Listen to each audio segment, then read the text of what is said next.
100 कौरव हे taste tube baby होते. हो, महाभारतातलेच कौरव. पण टेस्ट ट्यूब बेबी हा प्रकार तर आत्ताच आहे. त्याचं कौरवांशी काय कनेक्शन?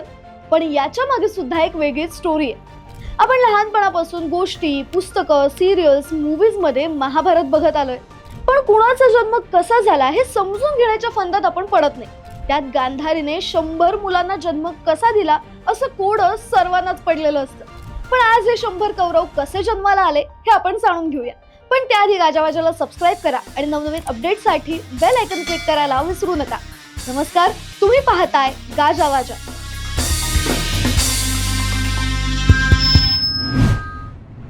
आता कौरव कुणाची मुलं? तर धृतराष्ट्र आणि गांधारी यांची.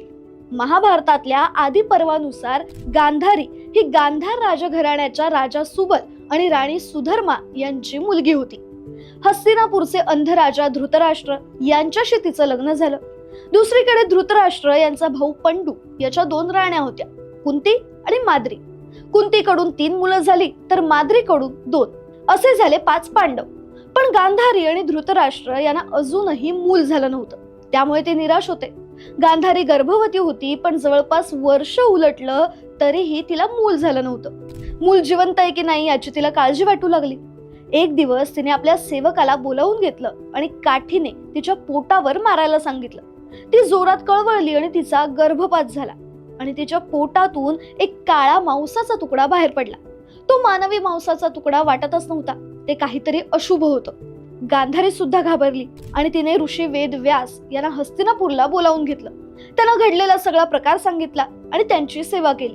त्यानंतर व्यासाने गांधारीला आशीर्वाद देत हवं ते वरदान माग असं सांगितलं. गांधारीने व्यासांकडे मला 100 पुत्र व्हावेत असं वरदान मागितलं आणि हा मांसाचा तुकडा माझ्या पोटातून आलाय, याचं काय करावं असा प्रश्न विचारला. व्यासांनी तो तुकडा मागवून घेतला. त्यांनी तो एका गुप्त ठिकाणी तळघरात नेला. त्याचे 100 तुकडे केले आणि 100 मातीची भांडी मागवली. ते तुकडे त्या भांड्यांमध्ये टाकले. सोबतच या भांड्यांमध्ये तूप, तिळाचं तेल आणि इतर औषधी वनस्पती त्यात टाकल्या, ज्यांना आपण IVF सुद्धा म्हणू शकतो. त्यांना 2 वर्ष त्या भांड्यांमध्ये ठेवलं आणि त्यानंतर त्यातून पहिला मनुष्यरूपी जीव जन्माला आला. तो होता दुर्योधन. या सर्व गोष्टींचं वर्णन महाभारतातच आहे. आता तुम्ही हाच प्रकार आजच्या काळाशी कम्पेअर केला तर याला ह्युमन क्लोनिंग सुद्धा म्हणता येईल किंवा टेस्ट ट्यूब बेबी हा प्रकार सुद्धा म्हणता येईल. जरी दोन्ही गोष्टी वेगळ्या असल्या किंवा दोन्हींचे परिणाम जरी वेगळे असले तरीही.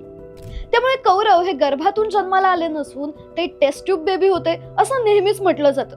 हिंदू पुराणांमध्ये अशा अनेक कथा आल्यात. उदाहरणच द्यायचं झालं तर गुरु द्रोणाचार्य यांच्या जन्माची गोष्ट सुद्धा टेस्ट ट्यूब बेबी टेक्नॉलॉजी सोबत जोडली जाते.